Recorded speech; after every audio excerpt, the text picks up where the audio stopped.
Vous nous dites quand commencer.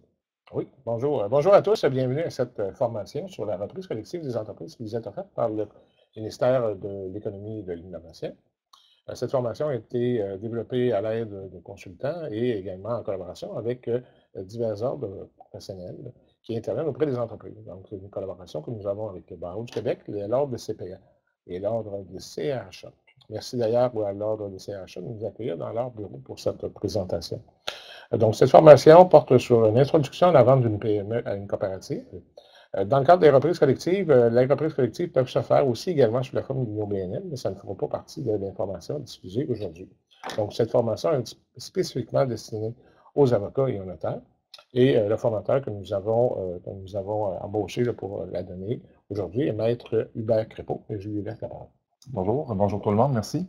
Donc, Hubert Crépeau, je me présente. Donc, Hubert Crépeau, avocat chez Kane Lamar, en droit corporatif à Québec. Aujourd'hui, l'objectif, le contexte de la formation, l'objectif de la formation, c'est de vous faire comprendre que lorsqu'on discute de transfert d'entreprise, et on discute de plus en plus de transfert d'entreprise au Québec, on est confronté à une réalité difficile pour les cédants, c'est-à-dire qu'on manque de repreneurs, on n'est pas capable, dans bien des cas, de transférer cette entreprise-là. Pour celles et ceux qui ont regardé le téléjournal hier, on avait un costumier là, qui est obligé de fermer parce qu'il n'a pas trouvé de repreneur. Donc, qu'est-ce que ça veut dire pour nous aujourd'hui? Ça veut dire que, puis on va le voir un peu plus tard, il y a différents modes de reprise, de transfert d'entreprise. Et un de ces modes-là, qui est négligé par la plupart des praticiens, c'est le mode de reprise par la coopérative. Donc, c'est ce qu'on vous présente aujourd'hui. Donc, si on y va avec à qui un cédant peut vendre son entreprise, bien, dans un premier temps, c'est le réflexe de la plupart des gens au début du processus, c'est de voir dans la famille. Est-ce que mon enfant, est-ce qu'un cousin, un beau-frère est capable de reprendre cette entreprise-là? Dans bien des cas, la réponse est non. Donc là, on descend dans les étapes et souvent, là, c'est vraiment dans cet ordre-là, quand on travaille avec des cédants, on se rend compte qu'avant de venir nous voir, ben, ils ont regardé, est-ce que j'ai quelqu'un dans ma famille? Est-ce que j'ai quelqu'un dans l'entreprise? Et souvent, on ne descend pas très bas dans l'échelle, on se rend aux principaux cadres. Est-ce que j'ai quelqu'un qui m'a déjà fait part, un externe qui m'a déjà fait part, qui pourrait être intéressé à reprendre mon entreprise? Et souvent, on arrête là. Et quand les gens viennent nous voir, vont aussi souvent voir leur comptable, le constat s'arrête au troisième. Et on envisage rarement, à moins d'être sensibilisé à l'existence du modèle, à une reprise par un regroupement coopératif. Soit des clients, des travailleurs ou des fournisseurs qui se mettraient ensemble. Soit des clients ensemble, des travailleurs ensemble ou des fournisseurs, ou un mix de tout ça, qui pourrait reprendre l'entreprise. Et quand on n'évalue pas cette possibilité-là, mais malheureusement, on passe souvent à côté de belles opportunités. Une des premières questions qu'un cédant qui va venir vous consulter va vous poser, c'est « OK, je veux bien, tu me présentes le modèle coopératif, peut-être que c'est intéressant, mais est-ce que ça va se faire comme dans n'importe quel autre type de transaction? Donc, est-ce que c'est différent de vendre à une coopérative? » Essentiellement, la diapo 4 vous explique que c'est pas si différent que ça. J'attire cependant votre attention sur certains éléments, et c'est l'objectif de la formation aujourd'hui, qui sont particuliers. Ça ne rendra pas la transaction plus complexe. Il faut bien comprendre. Ce que ça fait en sorte, c'est que ça vient intercaler certaines étapes à travers votre processus d'acquisition de l'entreprise. Donc, pour vous, ça veut dire que votre calendrier de travail sur j'ai un cédant qui veut vendre son entreprise et j'ai un acheteur qui veut l'acheter. Donc, votre plan de travail va incorporer certains éléments et c'est beaucoup en amont du processus, avant même de constituer la coopérative, de façon à avoir une belle formation puis à vous assurer qu'on rencontre bien les valeurs coopératives avant de vous lancer dans ce type d'acquisition-là. D'ailleurs, pourquoi je vous parle des valeurs en partant, puis je sais qu'aujourd'hui, je m'adresse essentiellement, sinon exclusivement, à des avocats et des notaires. Je vous parle de valeurs. Pour bien des praticiens, ça va faire ésotérique. Je vous parle de valeurs pourquoi? Ben, je vous parle de valeurs parce que le taux de survie des coopératives est beaucoup plus élevé que le taux de survie des autres types d'entreprises, donc société par action, société en commandite, et les autres types avec lesquels on est habitué de travailler. Et pourquoi ce taux de survie-là est beaucoup plus élevé? Ben, on en discutait un peu plus tôt avant de débuter la formation. Un des constats qui est effectué, c'est que ça découle du fait qu'il y a des valeurs qui sont intrinsèques à l'utilisation du modèle coopératif. Quand vous irez voir la loi sur les coopératives, c'est dès le début, vous avez les règles d'action coopérative qui sont énoncées. Ce sont des règles, dans certains cas, qui sont comptables, économiques, mais dans bien d'autres cas, font référence à l'importance de la coopérative pour son milieu, à l'importance de la formation pour ses membres. Donc, ce sont des notions avec lesquelles on est moins habitué en tant que praticien de naviguer, mais qui, lorsqu'elles sont comprises, lorsque nos gens, nos clients y adhèrent, en fait, ben, on se rend compte que ça fait en sorte que la coopérative survit plus longtemps et son taux de survie à long terme est plus important que l'entreprise régulière. Donc, ce graphique-là, donc sur le plan de transfert, vous allez voir, là, on déplace la case rouge pour vous expliquer où on est. Donc, dans le plan de transfert d'une entreprise, on serait rendu à l'objectif, aux objectifs et aux besoins du cédant. Un des éléments qui est important de prendre en considération, qu'on représente le cédant ou qu'on représente les repreneurs, ce sont les objectifs généraux du cédant. Il y en a certains avec lesquels on est habitué de travailler. Notre cédant va vouloir obtenir une juste valeur pour son entreprise, va vouloir choisir la meilleure stratégie fiscale pour son entreprise de façon à optimiser la juste valeur qu'il veut obtenir. Va vouloir contrôler le moment et le rythme de la passation de propriété. Une bonne reprise, je crois que vous le savez, ça se prépare. Le taux de succès d'une reprise, que ce soit en mode coopératif ou autrement, est directement lié au nombre d'années que ça a pris avant d'y arriver. Donc, il faut être capable de trouver le bon repreneur, il faut être capable d'avoir été impliqué un certain nombre d'années dans l'entreprise, il faut être capable de transmettre son savoir. Donc, cet élément-là est critique. Et on va y revenir parce que le cédant a des objectifs, mais le repreneur aussi, le repreneur collectif. Et dans les trois autres, vous allez, encore une fois pour les avocats, trouver que c'est peut-être moins tangible pour nous. On est moins habitué de gérer avec ça. On va vouloir, dans certains cas, protéger les personnes qui ont contribué au succès passé. Moi, j'ai eu des cas où le cédant voulait absolument que tel contrat avec tel fournisseur soit sécurisé pour plusieurs années. Pourquoi? En discutant avec lui, on s'est aperçu que c'était le premier qui lui a fait confiance puis qui a toujours été là quand ça en a été et qui se sentait redevable envers cette personne-là. C'est un élément qui est rarement verbalisé par les cédants, mais qui fait habituellement partie de leurs objectifs qu'ils ont en arrière de la tête. Donc, c'est à ne pas évacuer et à prendre en considération. Il faut favoriser une saine gestion de son entreprise. Et vous remarquerez, on parle encore du cédant. Le cédant a cette habitude-là que de vouloir assurer la pérennité. Donc, ça, c'est le dernier point, et le développement de son entreprise. Et pour le faire, il considère que son implication dans la gestion, elle est encore utile. Donc, c'est parce qu'on veut vendre notre entreprise, donc assurer son transfert, que les cédants veulent nécessairement, du jour au lendemain, quitter leur entreprise. C'est un élément important à prendre en considération. Donc, si on passe à la diapo 8, donc, au niveau de l'évaluation préliminaire du potentiel de reprise par les clients ou les fournisseurs, bien, évidemment, tantôt, on regardait dans la diapo précédente, là, où on vous disait qu'on contactait la famille, tout ça. Bon, ben, éventuellement, on peut être rendu à contacter les clients, les fournisseurs. Avant de le faire, et c'est clairement pas les premiers qu'on va contacter, on va se poser essentiellement 3 questions. La première question, c'est est-ce que la fermeture de mon entreprise rendrait difficile l'accès à mes produits ou services pour ma clientèle? La deuxième, c'est est-ce que la vitalité ou la compétitivité de mes fournisseurs est liée à la poursuite de mes activités? Et la troisième, l'importance économique de mon entreprise est-elle majeure pour mon milieu de vie? J'ai plusieurs exemples pour vous. Il m'en vient 2 en tête. Dans un cas, un client qui arrive dans mon bureau veut vendre son entreprise, a fait le tour de sa famille, ses cadres, ses employés, personne ne voulait reprendre. Ce client-là est dans un domaine hyper spécialisé, qui est la vente de matériel postal. Ils sont 2 au Canada, lui avec Québec et l'Est. Et on se retrouve dans une situation où essentiellement, lui était tanné, était prêt même à laisser aller son entreprise, à simplement mettre la clé dans la porte. Et bon, ben, ayant fait le tour, on lui a dit, puis des fois on apprend des choses de nos clients qu'ils auraient pu découvrir par eux-mêmes. On lui a posé la question, oui, mais as-tu appelé ton fournisseur? Dans le fond, notre client était vendeur d'une technologie. Il y avait un territoire, et là, on a un fournisseur qui, du jour au lendemain, se retrouverait sans marché.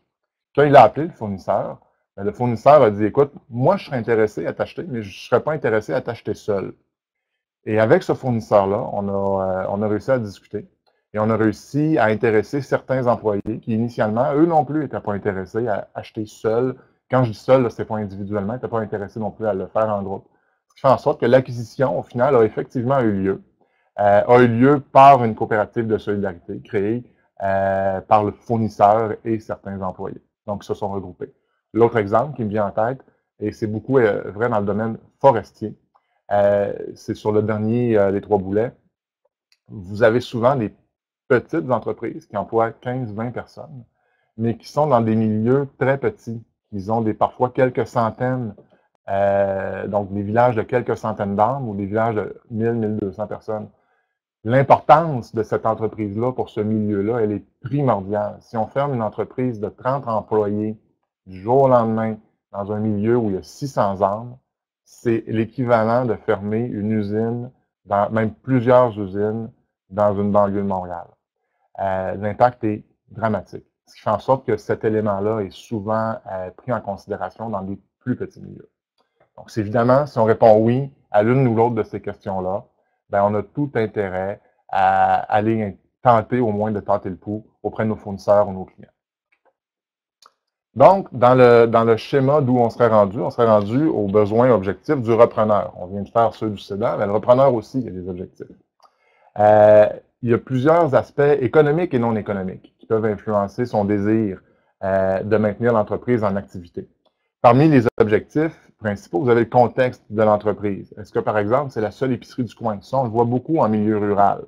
Est-ce que c'est un nombre de travailleurs important par rapport à son milieu? Est-ce qu'il y a une cohésion du groupe? Est-ce que l'entreprise joue un rôle primordial dans son milieu? Est-ce qu'il y a une viabilité économique? C'est pour ça que j'ai ajouté économique au début. Cet élément-là, évidemment, n'est pas à négliger. On ne constituera pas une coopérative juste pour le fun de le faire, alors que dans les plans d'affaires, on n'est pas capable de voir à moyen ou long terme que cette entreprise-là peut être viable. Il y a un élément important ici. Il faut aussi se poser d'autres questions. Le juste prix qu'on veut payer, donc jusqu'où on est prêt à aller, la marge de manœuvre particulier.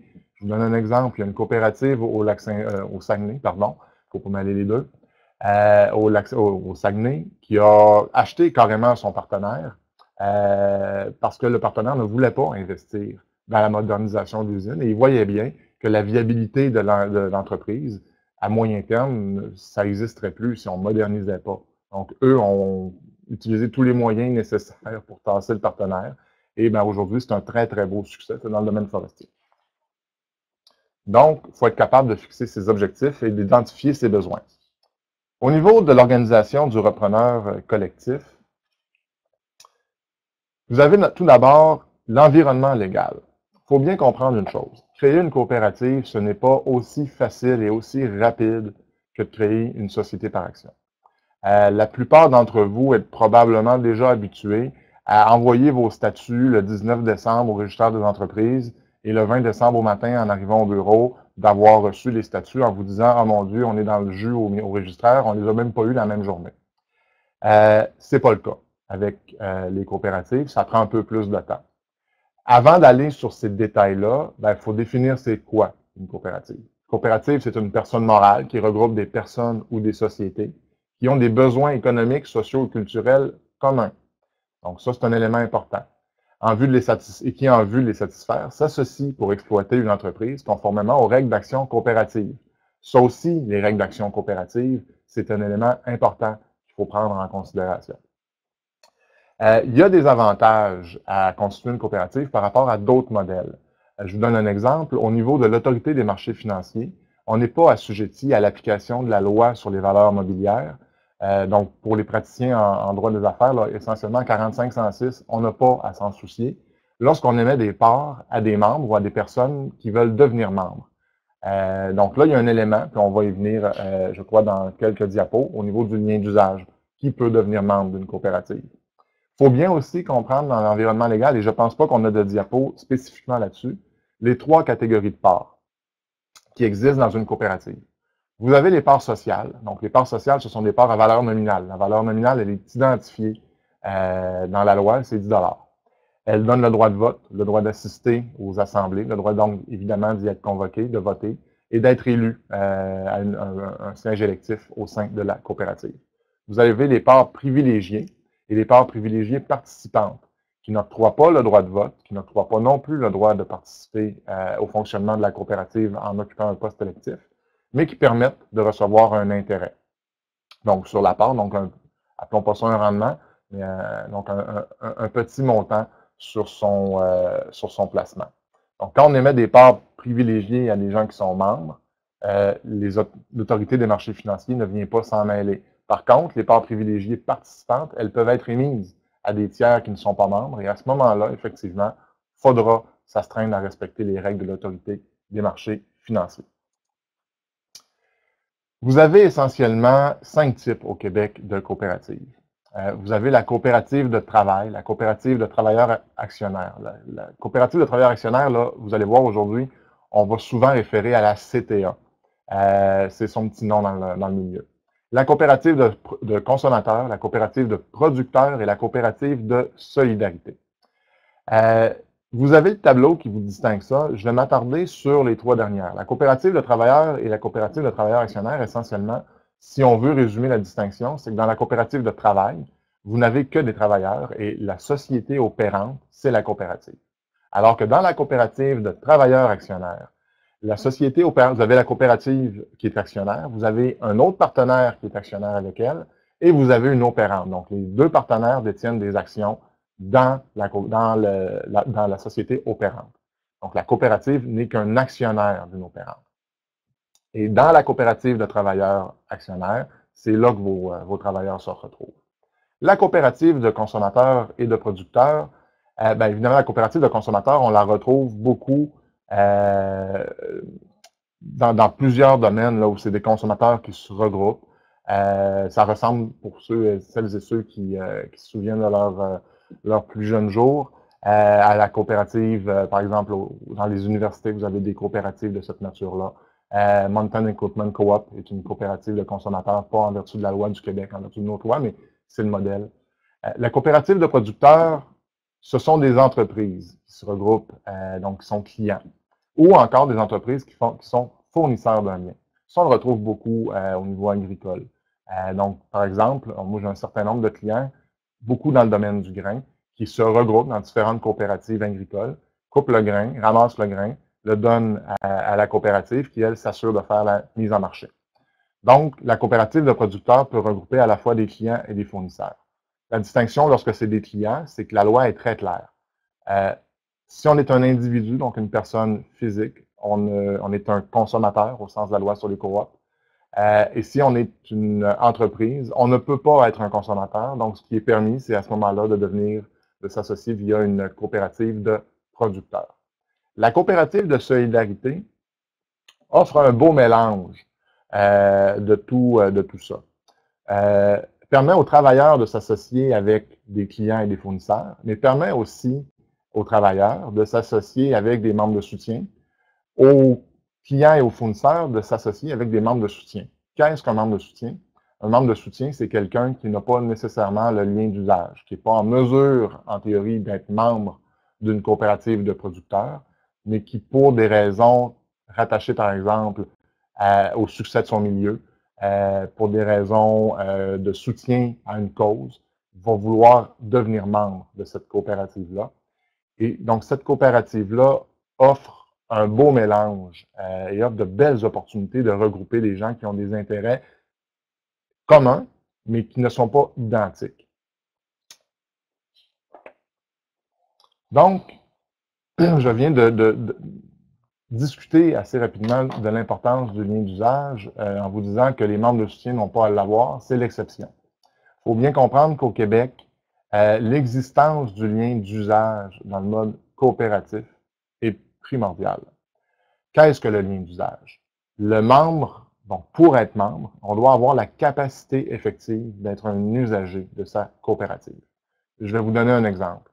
Moi, pauvre avocat de la Ville de Québec, ne détenant aucune terre agricole, je ne pourrais pas devenir membre d'une coopérative de producteurs agricoles pour la simple et bonne raison que je n'ai pas la capacité effective de fournir quelque bien que ce soit ou d'utiliser quelque service que ce soit de cette coopérative-là.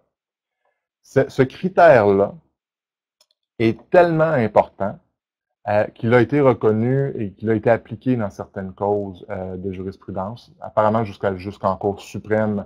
On en discutait avec un fiscaliste pas plus tard que la semaine dernière, concernant d'autres juridictions que celle du Québec. Au Québec, ça a été reconnu dans une cause de la Cour d'appel, qui reconnaît d'emblée que c'est une condition sine qua non à l'existence même d'une coopérative. Donc, si on constituait au départ une coopérative avec des fondateurs qui n'ont pas la capacité effective d'être un usager, on aura un problème au niveau de l'existence même, donc de la qualification initiale à titre de coopérative.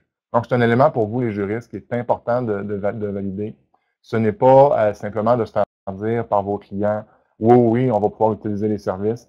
Moi, j'aurais tendance à vous inciter à aller beaucoup plus loin puis à vous assurer de quelle façon on va être capable d'utiliser les services. Parce qu'il y a des gens qui voient le mode coopératif, qui voient beaucoup d'avantages, mais pour qui la question du lien d'usage, malheureusement, n'est pas adéquatement fouillée ou est mal comprise. Et ça, on n'y peut rien. Notre rôle, c'est de les accompagner là-dedans. Donc, considérant les impacts potentiels, je vous inviterai à être très prudent là-dessus. Le membre peut recevoir, donc une fois qu'on a le lien d'usage, on peut devenir membre. Donc, qu'est-ce que ça implique? Ben, il peut recevoir un rendement d'usage. Le rendement d'usage, vous le connaissez sous la forme de la ristourne. La ristourne, contrairement à une société par action, elle n'est pas proportionnelle au nombre de parts qu'on détient dans la coopérative. Elle est proportionnelle à l'utilisation qu'on fait des biens et des services de la coopérative. Donc, j'ai bien beau avoir mes parts sociales et 100 000 parts privilégiées dans la coopérative, ça ne me donnera absolument rien en termes de ristourne si je ne transige pas sur une base commerciale avec la coopérative. Par contre, un membre qui n'a absolument aucune part privilégiée, qui a le minimum de parts sociales requises pour être membre et qui fait un important chiffre d'affaires avec la coopérative, va avoir une ristourne beaucoup plus importante que quelqu'un qui fait un chiffre d'affaires minime avec la coopérative.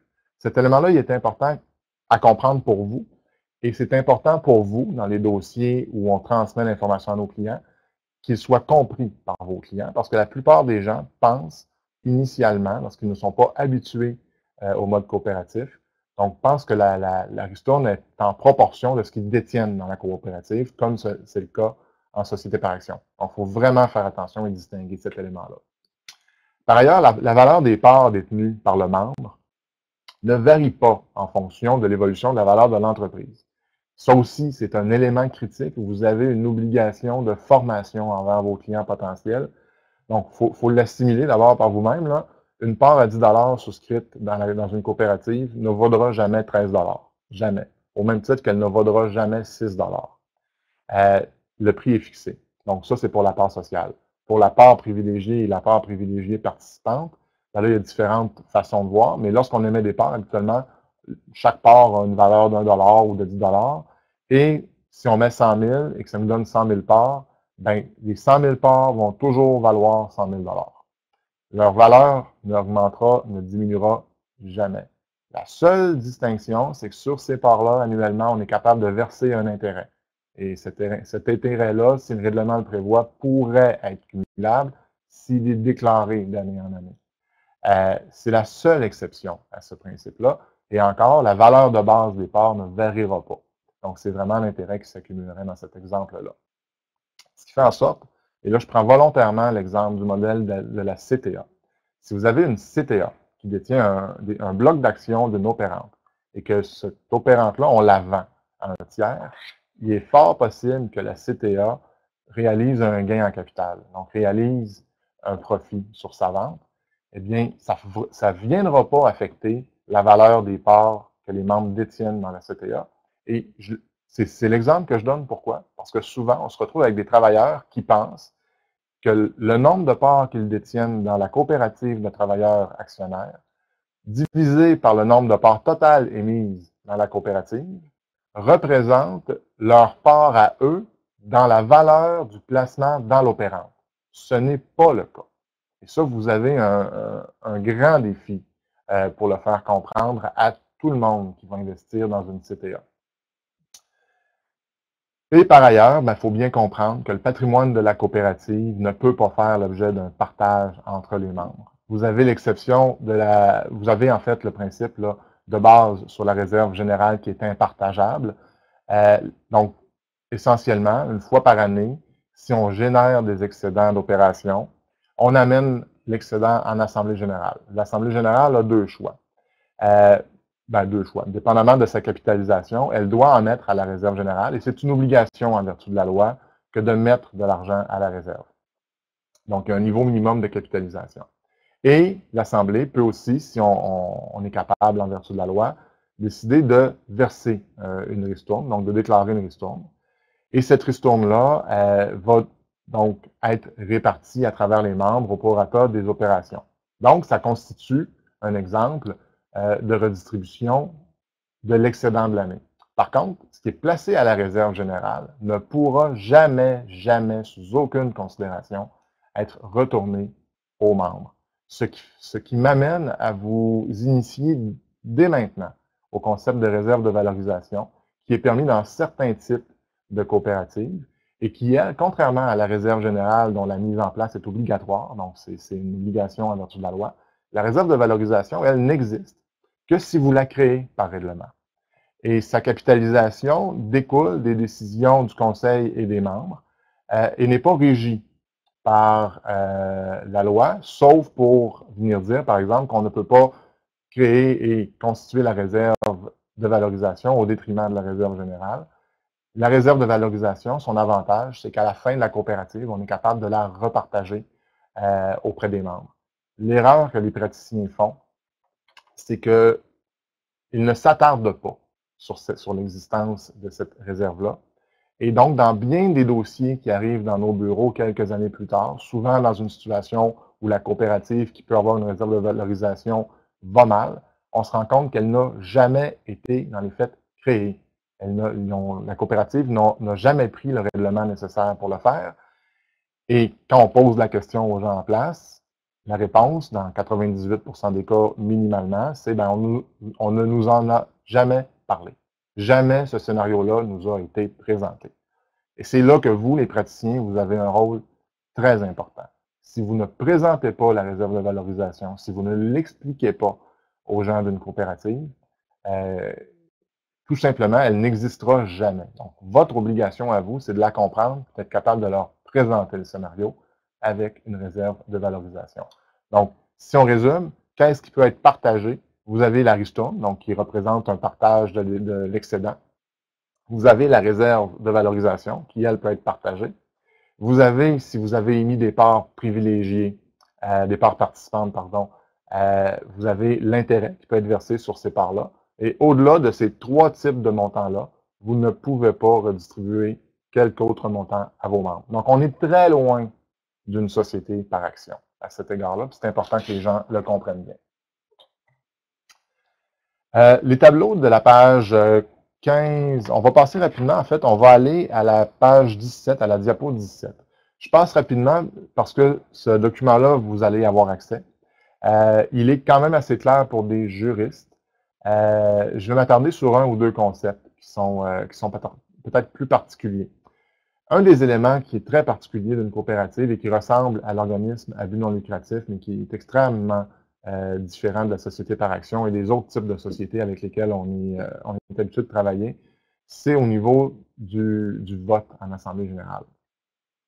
C'est un membre, un vote. Donc, que je détienne une part sociale ou 10 parts sociales, à la fin, en Assemblée générale, je n'ai qu'une seule voix.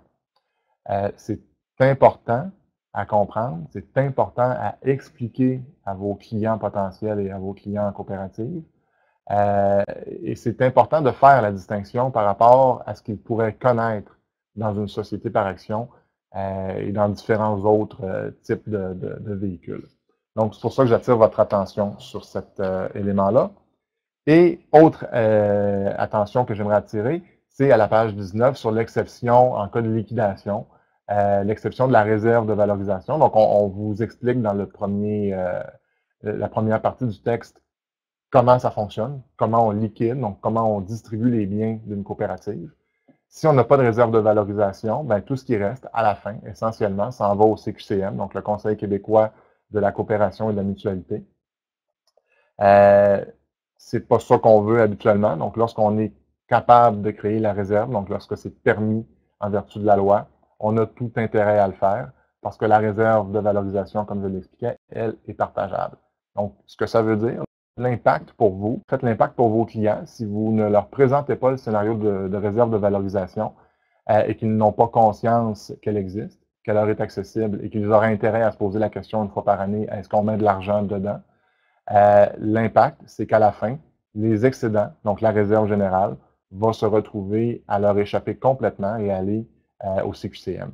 C'est habituellement pas ce que vos clients vont vouloir ultimement. Évidemment, on ne veut pas se rendre nécessairement en mode de liquidation, mais votre pratique devrait vous avoir appris, en tout cas, on l'espère, que c'est pas parce qu'on ne veut pas se rendre à quelque part qu'il ne faut pas l'envisager. Donc, c'est un élément important dans le cadre de la liquidation d'une coopérative qu'il faut prendre en considération. J'irai à la diapo 21, ouais. La constitution de la coopérative. Il y a des étapes préliminaires. En fait, le processus en soi ressemble beaucoup à la constitution d'une société par action, sous réserve de certaines subtilités. Les étapes préliminaires, bon, vous avez d'abord la mobilisation du milieu et des partenaires stratégiques. C'est bien évident, ça ressemble beaucoup à la société par action, dans le sens où vous allez mobiliser vos coactionnaires potentiels, vous allez aller probablement mobiliser une partie de votre milieu, vos financiers potentiels, donc vous allez aller chercher de l'information, puis sans dire un engagement ferme, à tout le moins, tester la température de l'eau. Là où ça diffère, c'est au niveau des rencontres préalables.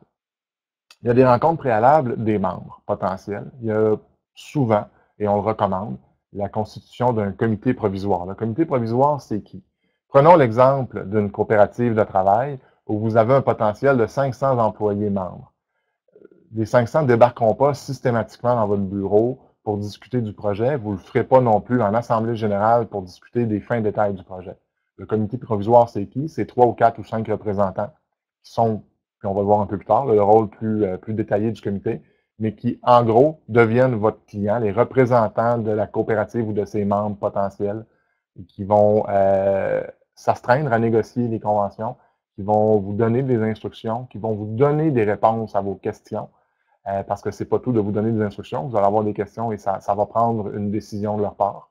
Donc, ce comité-là est très important. Et les rencontres préalables, ben, c'est aussi de rencontrer les membres pour présenter le modèle coopératif, pour s'assurer que tous les éléments qu'on vient de discuter sur les particularités de certains modèles soient compris par les membres, qu'on a un projet qui cadre avec les règles d'action coopérative. Et c'est un élément qui est important.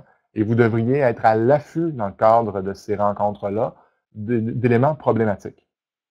Par exemple, si on se rend compte que ce n'est pas les bonnes valeurs qu'on veut appliquer, si on se rend compte qu'on a un modèle plus me, myself and I, donc c'est-à-dire chaque travailleur potentiel dans une coopérative de travail, par exemple, n'a en tête que son propre intérêt personnel sans ramener ça sur une base communautaire, collective. Donc, oui, mais est-ce que moi, mon entreprise va travailler? Est-ce que moi, je vais garder mon emploi? Est-ce que je vais être à temps plein? Est-ce que tel avantage va être reconnu? Alors que les bonnes questions, ben, en mode coopératif, c'est pas tant celle-là que, oui, mais OK, qu'est-ce que ça donne au groupe? Est-ce qu'on apporte quelque chose à notre milieu? Est-ce qu'on vient sauver une entreprise qui est importante pour notre milieu? Je le sais, pour des juristes en droit des affaires plus particulièrement, c'est pas souvent ces questions-là qu'on pose, et pourtant, si on rentre en mode coopératif, considérant ce qu'on vient de voir lorsqu'on veut en sortir sur la réserve qui s'en va au CQCM, c'est des questions qui sont primordiales. Parce que si on se ramasse avec des clients qui ont un objectif individuel, puis qu'on les rentre en mode collectif, on crée plus de problèmes qu'on apporte de solutions. On va probablement être capable d'acquérir l'entreprise qu'on veut acquérir, mais on va l'acquérir avec le mode qui est le plus difficile à gérer en fonction d'objectifs individualisés. Donc, on créerait une grosse problématique. Dans les étapes préliminaires, évidemment, il faut aussi déterminer la nature du projet d'entreprise et cibler ses besoins. Ça ne diffère pas beaucoup de d'autres projets similaires. Au niveau de la constitution et du dépôt des documents constitutifs, écoutez, mon commentaire va être le suivant. J'ai quelqu'un du ministère qui est à côté de moi. J'espère qu'il va hocher de la tête. Mon conseil, c'est de travailler en collaboration avec le ministère. Si vous arrivez le lundi matin avec vos statuts, vos documents constitutifs, vous avez la liste à la diapo suivante, et que c'est la première fois qu'ils en entendent parler, puis que dans votre tête, vous allez avoir vos statuts le mardi matin, je vous annonce que ça n'arrivera pas. Ça n'arrivera peut-être même pas dans le même mois. Pas qu'ils sont lents, mais contrairement aux registraires des entreprises, ce n'est pas des systèmes automatisés et ils ont un pouvoir discrétionnaire d'émettre ou non des statuts qu'ils exercent réellement. C'est-à-dire qu'ils vont vous poser des questions sur votre modèle, sur le modèle retenu. Ils vont vous challenger sur certains éléments. Ils vont vous proposer des textes, notamment au niveau des objets. On va le voir dans la diapo, là, il va falloir déposer des objets. Ils ont leur façon de fonctionner avec laquelle ils aiment bien travailler. Je ne vous dis pas qu'ils sont inflexibles. On a réussi à les convaincre d'intégrer des choses avec lesquelles ils n'avaient jamais travaillé, mais il y a une discussion qui a dû avoir lieu pour les en convaincre. Sinon, la réponse aurait été non. Donc, travaillez assez tôt avec le ministère et ayez pas peur de leur présenter des projets de documents. Ayez pas peur de leur présenter les défis qui s'offrent à vous et à vos clients dans le cadre de leur dossier. Ils en ont vu d'autres, vous savez, en mode coopératif. Ils sont très à l'affût de ce qui se fait autant au Québec qu'ailleurs. Donc, ce sont de très bons conseillers et on ne doit pas être en mode crainte par rapport à la présentation de documents. Et je le répète, et je pense qu'on a une diapo spécifique là-dessus, c'est un pouvoir discrétionnaire et il l'exerce. Donc, il faut faire attention là-dessus. L'organisation de la coopérative, ben ça représente quand même assez bien ce qu'on fait en mode société par action. Donc, on rédige bien évidemment les règlements généraux de la coopérative et au mode d'adoption, l'assemblée d'organisation ressemble essentiellement à ce qu'on fait en société. Dans les statuts de constitution, et là, je vais faire une distinction entre les 6 ou 7 premiers éléments et les autres. Évidemment, dans vos statuts, là, ça va prendre un nom de coopérative. J'attire votre attention sur le fait que dans certains cas, par exemple, la coopérative de solidarité, ça doit être dans le nom indiqué coopérative de solidarité. Donc, il y a des éléments particuliers sur le nom qu'il va falloir aller vérifier dans la loi sur les coopératives. Vous avez évidemment les objets de la coopérative, j'en ai traité un peu plus tôt. Les objets, le MESI, le ministère est quand même très intéressé à voir de la façon que vous allez rédiger ça. Qu'est-ce qui est dit puis comment c'est dit. La liste des fondateurs, ça coule de source. La catégorie de coopérative, donc il y a une vraie réflexion à faire sur est-ce qu'on veut une coopérative de travail, une CTA, coopérative de solidarité, une coopérative de producteurs. Il y a des vraies questions à se poser là, puis des vrais enjeux. La description du projet, ça aussi, on le demande dans certains cas, c'est pas automatique. Donc là, on tombe dans le moins automatique. Les définitions du besoin économique, social ou culturel. Ça, on a des discussions souvent avec le ministère, mais c'est pas une case spécifique dans les statuts. Souvent, on y va plus en discussion. Souvent, ça coule de source. La description de l'activité, ça, c'est demandé. La présentation du marché, bien, dépendamment de votre dossier, ça se peut que vous deviez avoir une discussion ou carrément de présenter le marché au MESI, alors que dans d'autres types de transactions, le MESI est déjà bien informé de votre marché. Par exemple, si on voulait constituer une coopérative forestière pour remplacer une coopérative qui était déjà existante et qui est tombée, ben, le marché est bien connu.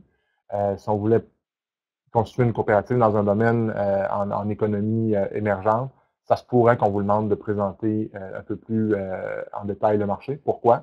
Parce que je vous l'ai dit, c'est un pouvoir discrétionnaire et on ne voudra pas facilement autoriser la création de coopératives qui sont vouées à l'échec ou dont le marché est inexistant. Et idem là, pour les coûts, le financement du projet. Dans certains cas, on est questionné, dans d'autres cas, on ne l'est pas. Donc, ce qui m'amène à vous répéter, travailler en collaboration avec le MESI. Le pouvoir discrétionnaire, vous l'avez ici à la diapo 23. Je vais vous inviter à aller consulter les formulaires de constitution, continuation, fusion. On ne l'abordera pas aujourd'hui, mais les formulaires se trouvent au bout des hyperliens. Le comité provisoire. Le comité provisoire a deux types de rôles. Il y en a un en amont de la transaction, donc dans le cadre de la constitution et de l'organisation. Il y en a un dans le cadre de la transaction elle-même. Dans le cadre de la constitution et de l'organisation, bien évidemment, le comité provisoire, c'est lui qui va travailler et qui va s'entendre sur la nature du projet. Est-ce qu'on achète une usine pour la maintenir comme ça? Est-ce qu'on achète une usine pour, par exemple, l'amener ailleurs, donc être en mode de modernisation? Est-ce qu'on fait un autre projet avec cette usine-là? Est-ce qu'on veut, par exemple, y incorporer un projet de bioénergie? Bon, ça, c'est le comité provisoire qu'il faut qu'ils s'entendent là-dessus. On ne consultera pas nécessairement l'ensemble des membres, et quand on va arriver auprès des membres, on va leur présenter ce projet-là.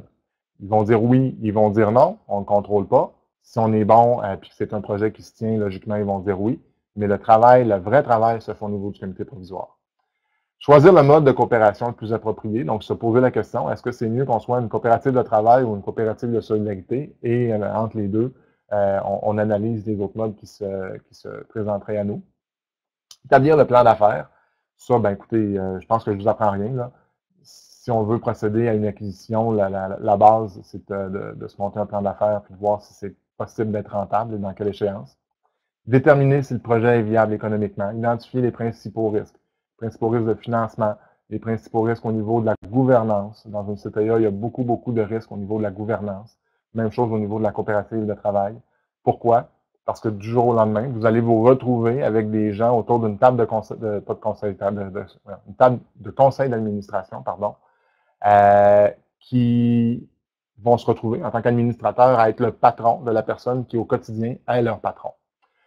C'est un réel défi au niveau de la gouvernance. Ça se règle comment? Ça se règle beaucoup par la formation et par l'accompagnement de professionnels et par l'établissement dans vos règlements de règles claires quant au conflit d'intérêts. Le comité provisoire va vous aider dans la rédaction et l'étude des documents de règlement. Donc, logiquement, ça va être vous, étant donné que vous êtes souvent impliqué dans ces dossiers-là, qui allez rédiger. Mais c'est avec le comité provisoire que vous allez vous valider. Puis, le dernier conseil, je ne peux pas passer sous silence celui-ci. C'est vrai pour vos clients, puis c'est vrai pour vous. Assurez-vous d'obtenir des conseils de professionnels compétents. Donc, logiquement, si j'ai pris votre client et je l'ai envoyé chez vous, c'est parce que je considère que vous êtes un professionnel compétent. De votre côté, par contre, ça se peut que sur certains éléments plus critiques, par exemple au niveau des marchés, au niveau de certains types d'analyses, vous n'ayez pas la compétence puis qu'il n'y ait personne dans votre groupe du comité provisoire qui l'ait. Allez voir le CQCM, allez voir le MESI, allez voir les fédérations. Ça se peut que votre coopérative, il y a une fédération qui chapeaute déjà ce secteur-là. N'hésitez pas, allez les consulter. Assurez-vous que dans votre équipe de professionnels, il y a non seulement un juriste, mais aussi un comptable. C'est critique. Donc, cet élément-là, c'est réellement un des éléments de succès d'une coopérative en démarrage. Donc, d'aller chercher les conseils auprès des bonnes personnes.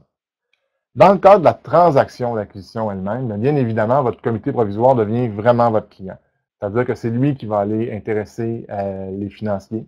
C'est lui qui va trouver là où les partenaires, par exemple dans le cas d'une CTA ou dans le cas d'une coopérative de solidarité où on aurait des membres de soutien. C'est lui qui va s'assurer de préserver la confidentialité des informations. Cet élément-là, qu'est-ce que ça veut dire? Ça veut dire que vous avez des membres ici qui ne sont pas membres du comité provisoire et qui ont habituellement comme attente de recevoir toutes et chacune des informations qui sont échangées. C'est souvent comme ça que c'est perçu le modèle coopératif. On va décider en gang. Or, dans le cadre d'une transaction d'acquisition, et on va le voir un peu plus tard dans le cadre de l'administration courante de la coopérative, il y a des informations plus sensibles, des informations de nature commerciale, par exemple, les secrets commerciaux, le prix qu'on veut offrir, les autres compétiteurs, est-ce qu'on va vouloir favoriser certains fournisseurs, nos approvisionnements. Donc, il y a des éléments qui doivent demeurer confidentiels.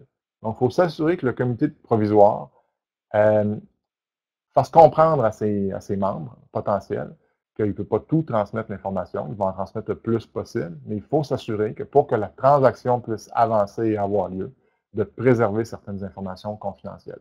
Je vous donne l'exemple du prix de vente.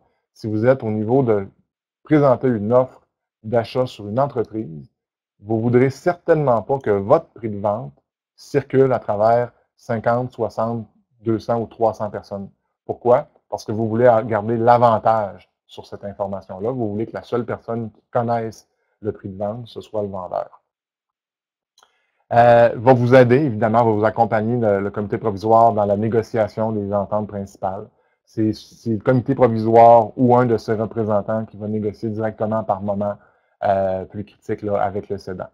Dans le cas d'une CTA, va négocier la convention entre actionnaires et l'entente de collaboration. Donc, il va vous aider dans tous les autres travaux requis. Ça va vraiment être la personne ressource, le comité ressources avec lequel vous allez transiger. Au niveau des règlements de la coopérative, donc là, on avance tranquillement pas vite dans le processus d'acquisition. Au niveau des règlements de la coopérative, c'est important de prendre en considération qu'on ne peut pas simplement prendre un modèle de société par action, de règlement intérieur, et le mettre en modèle coopératif. Les deux règlements sont des règlements différents et on ne doit pas prendre l'un pour l'adapter dans l'autre modèle. Vous avez sur le site du MEDI un modèle de règlement pour une coopérative. Les praticiens, vous savez pertinemment qu'un modèle, c'est un point de départ, c'est pas le fil d'arrivée. Donc, j'insisterai pas trop longtemps sur le fait que vous ne devez pas prendre le modèle tel quel. Vous devez l'adapter en fonction de la réalité de votre client. Vous devez le lire, premièrement. Vous pouvez, à ce moment-là, vous inspirer d'autres types de règlements de coopératives que vous avez vus. Vous pouvez appeler au ministère pour voir s'ils n'ont pas des éléments de succès qui pourraient vouloir être pertinents dans votre dossier. Mais analysez le modèle de règlement, mettez-le pour que vos clients comprennent dans un premier temps. C'est toujours plus facile par la suite parce qu'ils ne vous appelleront pas à chaque fois qu'ils vont à lire le règlement. Mettez-le pour couvrir tous les sujets. Hein? Puis je pense que c'est la diapo suivante. Là. La réserve de valorisation peut être adoptée dans un règlement séparé. Elle pourrait aussi être intégrée dans un règlement général en annexe. Mais c'est bien important de couvrir tous les sujets qu'on veut couvrir. Et il faut que le règlement, habituellement, c'est un conseil que je donne aux plus jeunes qui travaillent avec moi dans ces dossiers-là, il faut que le règlement couvre tous les sujets que nos clients vont vouloir ou vont s'attendre qu'ils soient couverts. Je vous donne un exemple. Dans certains modèles de praticiens, j'ai vu qu'il n'y avait pas le quorum pour les assemblées générales et qu'il n'y avait pas le quorum pour les assemblées d'administrateurs. Pourquoi? Parce que la loi établit déjà le quorum. Ce que ça oblige à ce moment-là nos clients à faire, quand ils lisent le règlement, ils n'ont pas réponse. Donc là, dans leur tête, ça les oblige à vous appeler. Je comprends que ça peut être une belle stratégie pour générer des honoraires, mais la meilleure stratégie pour le bien de nos clients communs, c'est plus d'intégrer un article dans votre règlement général qui prévoit le quorum de façon à ce que vos clients, effectivement, en lisant leur règlement, comprennent le fonctionnement de leur organisation. C'est votre rôle, dès le début du dossier, de s'assurer de ça. Et donc, il faut adapter le modèle de règlement du ministère à ces égards-là. Vous avez 5 règlements principaux. Le règlement général, bien évidemment. Le règlement d'emprunt, on n'est pas en SPA, donc la loi ne prévoit pas encore l'automatisme à cet égard-là, donc il faut prendre le règlement d'emprunt. Les 3 autres règlements sont facultatifs. Donc, la médiation lors des différents, règlement numéro 3. La réserve de valorisation. Donc, dans les types de coopératives qui peuvent effectivement se doter d'une réserve de valorisation, il faut la mettre en place par règlement. Donc, je vous conseille, si vous êtes impliqué dès le début d'une coopérative, de l'envisager sérieusement. Et le règlement sur le comité de liaison, ça, c'est pour les coopératives de plus de 50 travailleurs. Donc, c'est un comité qui sert à faire effectivement le lien entre le conseil d'administration et les travailleurs. Donc, vous le voyez, on avance tranquillement pas vite vers la négociation de la transaction elle-même. Dans cette diapo-là, je ne vous la lirai pas, ça ressemble beaucoup aux enjeux d'une transaction en général. Pourquoi? Parce que là, on a passé le stade de la coopérative elle-même. On est vraiment en termes de transaction commerciale. Le seul élément sur lequel j'aimerais ça attirer votre attention, c'est l'enjeu pour les travailleurs acquéreurs. Bon, l'enjeu, c'est pas tant de préserver leur emploi. Ça coule de source. L'enjeu, c'est le numéro 2, la participation à la gestion. L'enjeu ici, il est critique. Il est critique pourquoi? Parce que quand les coopératives de travail et les CTA viennent dans nos organisations prendre des conseils, on se rend compte qu'ils ont souvent eu de la formation au tout début de leur existence et que la formation n'a pas suivi nécessairement. Ce qui fait en sorte que là, on se retrouve 10 ans plus tard, par exemple, ou 15 ans plus tard, avec des employés qui veulent gérer la business comme eux voudraient le faire, alors que techniquement, c'est pas nécessairement la bonne façon de le faire. Donc, il faut trouver un moyen d'intégrer nos employés dans la gestion, les tenir informés des décisions principales, tout en leur transmettant pas, évidemment, d'informations trop confidentielles, et de développer un système permettant à vos employés d'avoir confiance en la gouvernance, dans les gens qui gouvernent, qui gèrent, qui administrent au jour le jour la société. L'enjeu il est aussi au niveau, et je l'ai déjà nommé, du fait que là, vous allez avoir des gens autour de la table du conseil d'administration qui, lorsqu'ils siègent à titre d'administrateur, sont le patron de la direction générale, alors que lorsqu'ils sont sur le plancher, le directeur général est leur patron.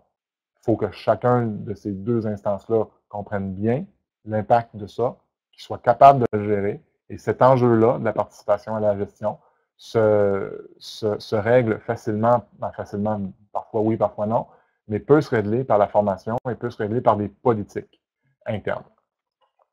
La diapo 30, je passerai rapidement parce que logiquement, si vous pratiquez dans le domaine, vous savez comment une transaction s'enligne. Et j'irai à la diapo 32 sur le déroulement d'une transaction. Et là, on va s'attarder plus particulièrement sur le cas d'une CTA. Pourquoi? Parce que la CTA offre un modèle qui est vraiment super intéressant, qui offre un super beau potentiel de réussite, à condition d'être bien organisé dès le début et de maintenir cette organisation-là dans le temps. Ça part, faut que ça se réalise, il faut que ça parte du bon pied. Ça part du bon pied comment? En sélectionnant des experts, tant du côté du cédant que des employés. Donc, puis là, c'est important, souvent dans les cas de transfert d'entreprise, on nous arrive dans nos bureaux, puis les deux parties veulent être représentées. En fait, ils ne vous diront pas représenter. On aimerait ça que tu agisses pour les deux. C'est comme ça qu'on va vous le présenter.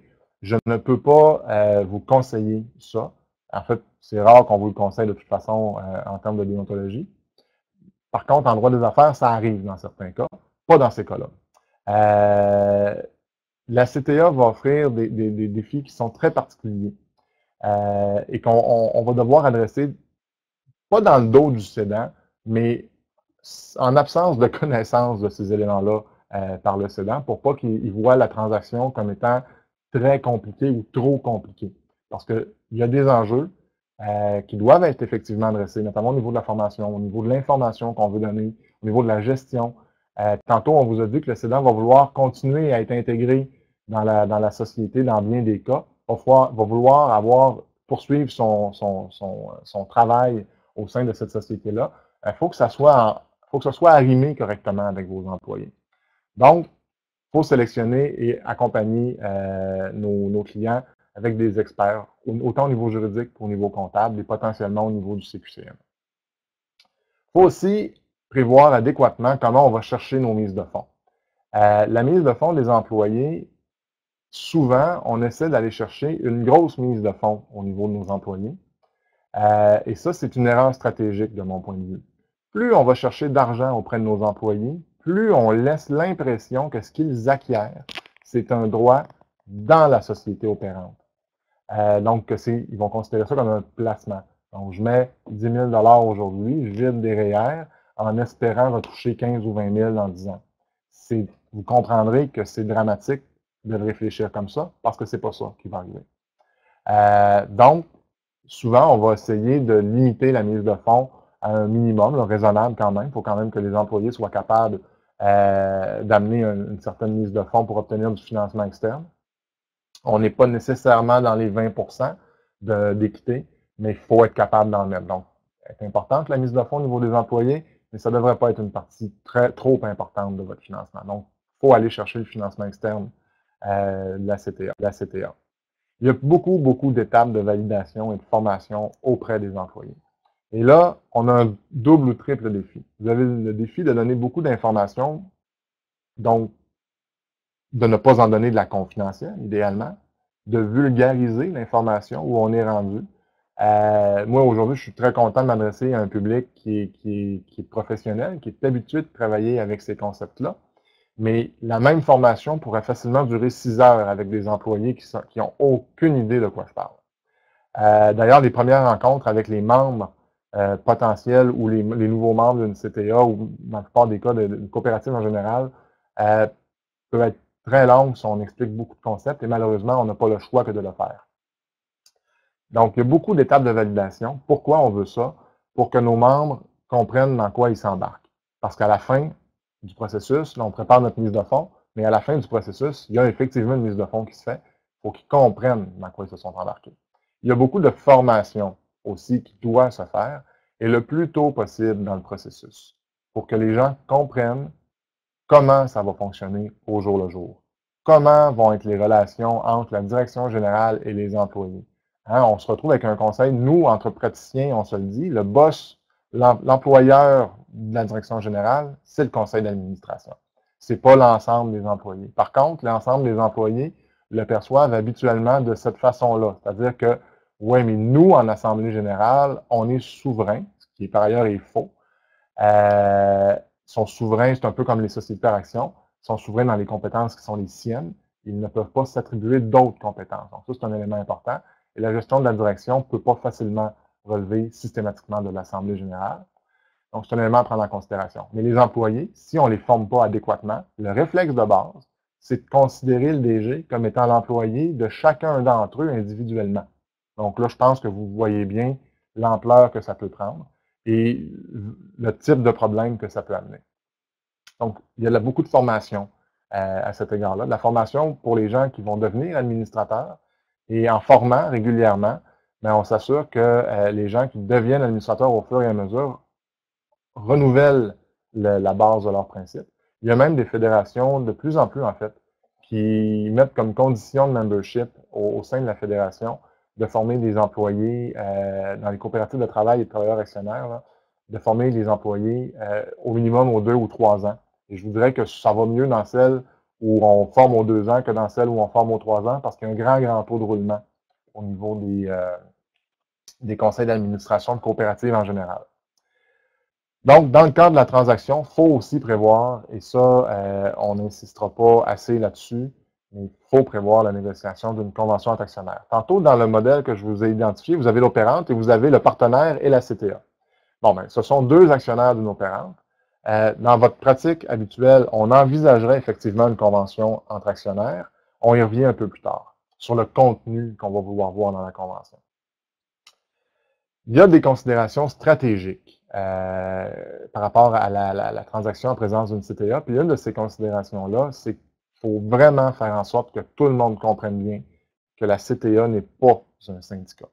Ce n'est pas un organe de représentation en termes de relations de travail, en termes de conditions de travail. C'est un véhicule de mobilisation des travailleurs qui veulent s'investir dans la réalisation d'un projet qui est plus grand que chacun d'eux. Donc, si on se ramène tantôt dans l'énoncé qui vous a incité à consulter vos clients potentiels pour voir si on devait s'inscrire dans le modèle coopératif, si vous voyez que chacun d'eux n'a que son propre intérêt en tête, le modèle coopératif ne pourra pas fonctionner. Et si vous l'imposez, l'impact que ça risque d'avoir, et c'est souvent dans ces cas-là qu'on le constate, c'est qu'ils vont tenter d'utiliser la CTA, c'est pas pour mal faire, là, ils appliquent ce qu'ils vont vous avoir communiqué comme une façon de penser. Ils vont considérer la CTA comme leur représentant au niveau des conditions de travail et ils vont donner un mandat à leurs administrateurs, aux administrateurs issus de la CTA sur le conseil d'administration de l'opérante. Ils vont donner des mandats afin d'obtenir des conditions de travail. Alors que ça ne devrait pas relever de ce conseil d'administration-là ou de ces gens-là. Ça devrait être le syndicat qui négocie. Ce qui m'amène aussi à vous allumer sur l'importance de gérer adéquatement dans votre règlement général la notion de conflit d'intérêt. Au niveau du conseil d'administration de l'opérante, dans ces cas-là, il va falloir être capable de prévoir que les administrateurs issus de la CTA, s'il y a un syndicat, ne pourront pas assister à l'élaboration des objectifs et des stratégies de négociation collective. C'est un élément qui est quand même important et à prendre en considération. Donc, il y a des mesures qui peuvent être envisagées pour faciliter la cohabitation des 2 modèles. Premièrement, il y a certains employés qui peuvent être libérés d'une partie de leurs tâches afin de participer aux travaux exigés par le comité provisoire ou par le conseil d'administration. Vous avez des délais qui peuvent être mis en place pour la réalisation des travaux du comité, donc donner un peu plus de temps. Vous pourriez envisager la possibilité de prévoir une méthode permettant aux actionnaires de la société opérante, non la CTA, de couvrir leurs frais de base, donc leurs frais de maintien, comme on appelle souvent. Ça, c'est un élément qui semble... en fait, quand je parle de ça avec des gens qui ne travaillent pas dans le mode coopératif, ils trouvent ça ésotérique, hein, que de donner une rémunération aux actionnaires. Il faut bien comprendre, la levée de fonds dans la CTA ne surviendra qu'une seule fois, en théorie, au moment où ils vont acquérir le bloc d'actions de l'opérante. En théorie, on ne devrait pas avoir à aller rechercher de l'argent auprès de nos membres année après année pour couvrir nos frais de maintien. Or, si on n'a pas de moyens sûrs de faire en sorte qu'il y ait de l'argent qui parte de l'opérante et qui monte vers la CTA, ben on se retrouve assez rapidement avec un manque de liquidité qui fait en sorte que la CTA est plus capable de produire ses états financiers. Là, on parle quand même assez de base, là. Donc, de produire ses états financiers, de maintenir ses inscriptions au registre, de payer certains salaires, parce qu'il y a quand même un peu de fonctionnement dans ces CTA-là. Et là, donc, on se retrouve assez rapidement à être obligé de, pardon, d'aller revoir nos membres pour de lever du nouveau capital. Sinon, ça pose des problèmes à très, très court terme. Dans le passé, il a souvent été traité de cette question-là via une politique de dividendes, donc qui obligeait le versement de dividendes. Il faut bien comprendre, si vous pratiquez déjà dans le domaine du droit des affaires, vous savez qu'on ne peut pas systématiquement, automatiquement et à chaque année verser des dividendes. Il y a des tests à rencontrer au niveau des lois sur les sociétés par action, autant fédérales, provinciales que dans la plupart des juridictions, en fait. Et c'est la même chose dans d'autres types de véhicules. Ce qui fait en sorte que ça se pourrait que pendant 2 ou 3 ans, la politique de dividende ne soit pas applicable, qu'on ne soit pas capable de remonter l'argent dans la CTA. Donc, il faut trouver un autre moyen. Et c'est un élément qui semble mineur a priori, mais qui, au fil des ans, dans les sociétés qui sont dans des marchés qui génèrent peu de liquidité, peut poser un important problème. D'autant qu'on est en mode coopératif. Donc, l'objectif même de la CTA, c'est d'assurer la survie de l'entreprise, mais c'est probablement pas de générer beaucoup d'excédents dans l'opérante. Il y a beaucoup de CTA qui ont une vision un peu plus réinvestissement dans l'opérante. Ce qui fait en sorte que ce qui pourrait monter, on le laisse là et on le réinvestit dans nos opérations. Donc, on n'en monte pas. Ça pose un défi au niveau des frais de maintien. Il faut le garder à l'esprit. Il faut aussi garder à l'esprit que l'investissement de la CTA dans la société opérante implique un risque financier pour les membres de la CTA. Donc, leur situation n'est pas différente des autres partenaires à cet égard-là. Si on vend la société opérante à perte, on a dans les faits réalisé une perte en capital. Si la société opérante fait faillite, on a perdu notre placement. C'est un risque réel et il faut le prendre en considération. Les enjeux particuliers encore au niveau de la CTA, vous avez ces 4 enjeux-là. Donc, faire en sorte qu'elle soit en mesure de procéder au rachat de certaines parts au fil du temps. Ça, c'est un élément qui est important à prendre en considération dès le début de la CTA. Pourquoi? Parce que souvent, en fait, quand on crée la CTA, on la crée à un moment X. Les employés ont, par exemple, entre 30 et 40 ans. Ça veut dire que notre employé de 40 ans, s'ils sont quelques-uns à avoir autour de cet âge-là, dans 20 ans, 25 ans, ils vont arriver à peu près tous en même temps, au moment de leur retraite. Ce qui fait en sorte que dans les plus petits milieux où il y a moins de roulement au niveau des CTA, ça crée une pression extrême sur la CTA pour racheter les parts. La personne qui quitte va vouloir être remboursée minimalement pour ses parts. Ce qui fait en sorte que si on n'a pas prévu d'avoir assez de liquidité pour le faire, on arrive à un moment donné et on n'est pas capable de le faire. Qu'est-ce que ça crée comme problématique? C'est qu'il y a des actionnaires qui détiennent des parts à travers des REER. Le fiduciaire du REER, une fois par année ou 2 ans, va demander au comptable, à l'auditeur de la société, pas de la société, mais de la coopérative, de lui confirmer la valeur de part. En théorie, en vertu de la loi sur les coopératives, la valeur de la part sociale, c'est toujours 10 $. Par contre, au plan comptable, si les comptables ne sont pas capables d'entrevoir la possibilité pour la coopérative de procéder au rachat de ces parts-là, ils vont mettre une valeur à 0. Donc, vous allez avoir quelqu'un qui, dans les faits, légalement, juridiquement, a une part qui vaut 10 $, mais qui, dans son REER, vaut 0. Et là, ça pose un double défi, parce que vous, quand vous allez émettre des parts sociales à des nouveaux employés, vous allez vouloir les mettre au prix de 10 $, parce que c'est ce que la loi prévoit, alors que quand vous rachetez les parts, vous n'êtes pas capable de la racheter, donc elle a une valeur de 0. Donc, il y a une dualité là Et comment on fait pour ne pas y arriver? Bien, il faut prévoir, il faut planifier sa coopérative dans le temps. Et donc, il faut mettre faut mettre en place des mesures permettant de racheter. Donc, il faut accompagner nos clients, pas simplement au début, mais au fil du temps, sur l'importance de mettre de côté certaines sommes pour procéder à ces rachats-là. Il faut s'assurer de la participation des employés aux décisions d'affaires de la société opérante. Puis, je vais le traiter avec l'autre. Il faut s'assurer de sensibiliser la société opérante à certains enjeux critiques pour les employés. Là, il faut faire attention. On a dit que la CTA, ce n'est pas le syndicat. Donc, il y a des enjeux qui sont critiques, mais ça ne devrait pas être des enjeux de la nature des relations de travail. Par contre, il faut aussi s'assurer que les enjeux de la société opérante sont compris par les employés. Donc, ces trois derniers-là, il faut les travailler ensemble. Il faut que les employés soient impliqués dans les décisions, mais pour qu'ils le soient, il faut que d'un côté, la société comprenne leurs besoins, et de l'autre côté, il faut que les employés s'astreignent à comprendre les besoins de la société. Il faut être en mesure aussi d'assurer le paiement des frais inhérents à son existence. On en a parlé, c'est les fameux frais de maintien. Et il faut mobiliser, il faut réussir à mobiliser un certain nombre de ses membres afin qu'ils agissent à titre d'administrateur de l'opérante. Ça, je vous dirais, c'est un défi important. Dans plusieurs CTA, on se retrouve depuis plusieurs années. J'en ai une présentement là, sur laquelle on travaille. Et essentiellement, ça fait 10 ans que c'est les mêmes représentants. En fait, ce pas des représentants, mais c'est les mêmes administrateurs dans l'opérante qui sont issus de la CTA. Il y en a un qui prend sa retraite dans quelques jours et ils sont en train d'envisager de faire en sorte que cette personne-là puisse rester sur le conseil d'administration de l'opérante parce qu'ils n'ont pas de remplaçant identifié à l'interne. Donc, vous voyez, c'est un enjeu qui peut nous sembler à très court terme inutile, un peu farfelu, mais qui à long terme est très important parce qu'on n'atteint pas les objectifs à ce moment-là au niveau de l'opérante, au niveau du renouvellement du conseil, puis d'être capable d'aller chercher d'autres façons de voir les choses.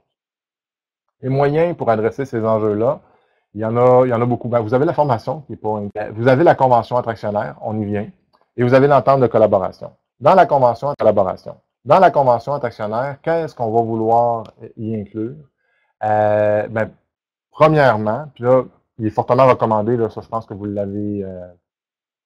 l'avez compris. Qu'est-ce qu'on va inclure là-dedans? Ben, vous allez inclure, par exemple, le mode de rémunération pour assurer vos frais de maintien.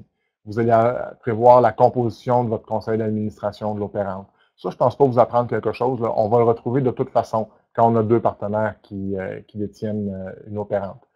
Il faut prévoir évidemment qu'une partie du conseil d'administration va être composée de gens issus de la CTA. Vont interdire un changement souvent important dans l'activité de la société opérante sans l'approbation de la CTA.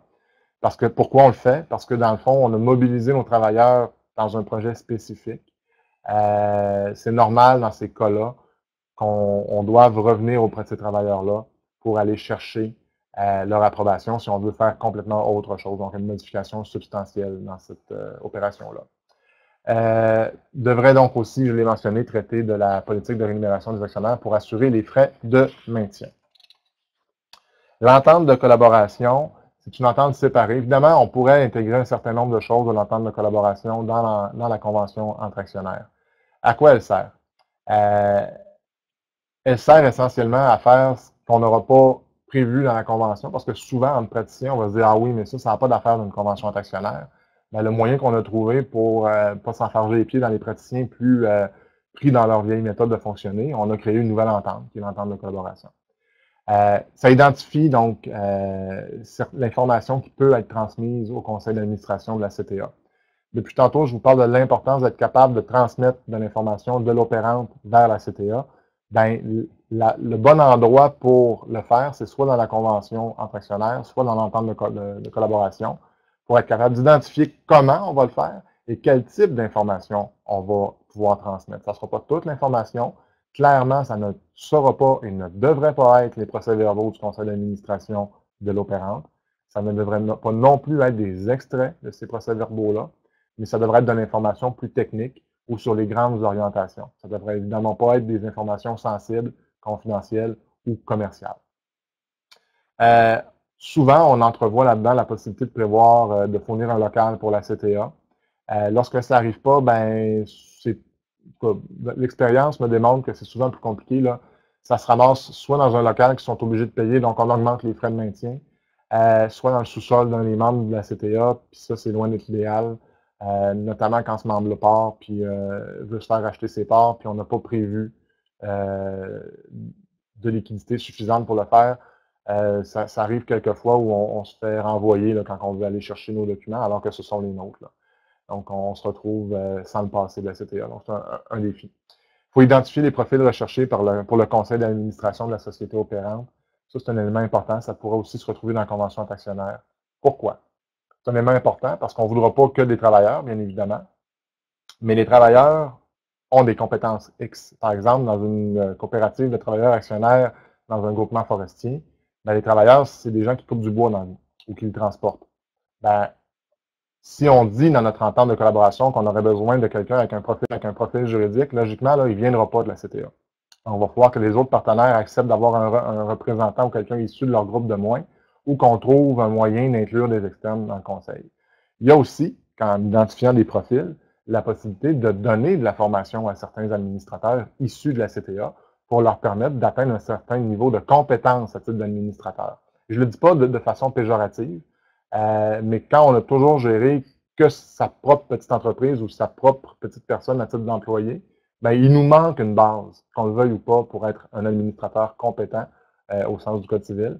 Et donc, ben, on va aller chercher des formations pour ces gens-là pour les amener à un seuil minimum.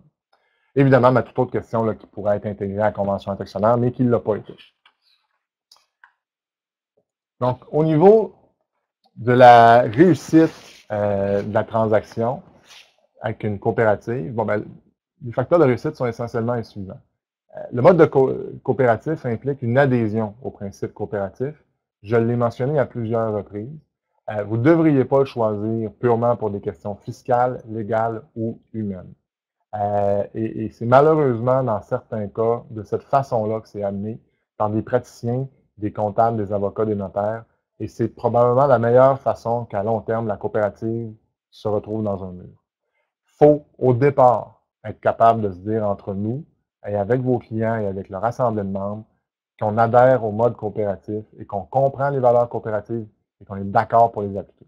Ouais. À l'inverse, dans certains cas, il y a des sociétés par action qui ont effectivement adopté ces principes-là, mais qui se sont, pour des raisons fiscales, légales ou humaines, constituées initialement en sociétés par action. Et là, vous voyez un mouvement qui ramène ces sociétés par action-là vers le mouvement coopératif. Donc, ce qu'on dit là, c'est vrai pour tous les cas. Il faut analyser les valeurs coopératives et voir si on y adhère. Si on y adhère, on prend le mouvement coopératif. Si on n'y adhère pas, on ne le prend pas. Il faut prévoir la participation d'intervenants spécialisés en coopération. C'est vraiment un facteur important de réussite. Il faut trouver le bon équilibre entre la transparence envers les membres et le besoin de confidentialité du cédant. Et j'ajouterais d'opérations quotidiennes de la société opérante dans le cadre d'une CPA. Il faut prévoir la formation des membres. C'est un élément essentiel à la réussite. Et c'est vrai dès le début du projet jusqu'à la toute fin du projet. Quand je parle de la fin du projet, c'est jusqu'à 3 jours avant liquidation. C'est un élément critique, la formation dans les coopératives. Les fédérations se mettent le nez dedans de plus en plus, insistent pour que ce soit obligatoire, mais vous, en tant que praticien, vous devriez prendre la balle au bon et vous assurer que vos clients soient adéquatement formés sur une flopée de sujets, de la gouvernance jusqu'à l'administration et la gestion quotidienne d'une business. Et dans le cas d'une coopérative de travailleurs actionnaires, l'entente de rémunération est un élément critique là, pour assurer ces frais de gestion. Je crois que de mon côté, ça fait le tour. Oui, bien écoutez, je vous remercie beaucoup, M. Maître-Akepo. Je vous invite dès maintenant à poser vos questions s'il y a lieu là, avec le chat.